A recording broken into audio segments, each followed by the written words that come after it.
शशिवर्णं चतुर्भुजम् प्रसन्नवदनं ध्यायेत् सर्वविघ्नोपशान्तये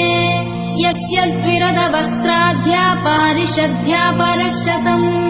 विघ्नं निघ्नन्ति सततं विश्वक्सेनं तमाश्रये व्यासं वसिष्ठनप्तारं शक्ते पौत्रमकल्मषम् पराशरात्मजं वन्दे शुकतातं तपोनिधिम्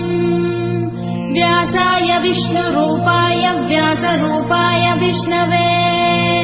नमो वै ब्रह्मनिधये वासिष्ठाय नमो नमः अविकाराय शुद्धाय नित्याय परमात्मने सदैकरूपरूपाय विष्णवे सर्वजिष्णवे यस्य स्मरणमात्रेण जन्म संसारबन्धनात् विमुच्यते नमस्तस्मै विष्णवे प्रभविष्णवे ॐ नमो विष्णवे प्रभविष्णवे श्रीवैशम्पायन उवाच श्रुत्वा धर्मानशेषेण पावनानि च सर्वशः युधिष्ठिरः शान्तनवं पुनरेवाभ्यभाषत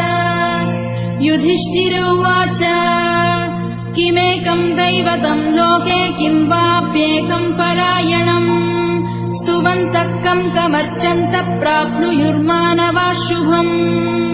को धर्मः सर्वधर्माणां भवतः परमो मतः किं जपन्मुच्यते जन्तुर्जन्म संसारबन्धनात् श्रीभीष्म उवाच जगत्प्रभुं देवदेवमनन्तं पुरुषोत्तमम्